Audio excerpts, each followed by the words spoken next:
వామపక్ష భావజాలం నుంచి దేశం త్వరగా విముక్తి పొందాల్సిన అవసరం ఉందని కేంద్ర హోంమంత్రి అమిత్ షా అన్నారు. మావోయిస్టులు ఆయుధాలను విడి లొంగిపోతే రెడ్ కార్పెట్ పరిచి స్వాగతిస్తామని చెప్పారు. ఛత్తీస్గఢ్ రాజధాని నయా రాయ్పూర్లో జరిగిన ఓ కార్యక్రమంలో పాల్గొన్న ఆయన నక్సల్స్ సమస్యను అభివృద్ధితో ముడిపెట్టలేమని తెలిపారు. వామపక్ష భావజాలమే నక్సల్స్ సమస్యకు మూలమని ఆరోపించారు. వామపక్ష సిద్ధాంతం వెనుక ఉన్న వాస్తవాన్ని భారత పౌరులు అర్థం చేసుకోవాలని సూచించారు. కమ్యూనిస్టులు ఏ రాష్ట్రంలో అధికారంలో ఉన్నా అక్కడ అభివృద్ధి ఉండదని విమర్శించారు. వామపక్షాల సిద్ధాంతం విధ్వంసానికి సూచిక అని, దాని నుంచి దేశం త్వరగా బయటపడాలని అమిత్ షా అన్నారు.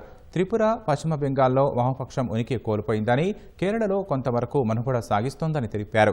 తిరువనంతపురం మున్సిపల్ ఎన్నికల్లో బీజేపీ విజయం సాధించడంతో అక్కడ కూడా మార్పు వచ్చే అవకాశం ఉందని అన్నారు.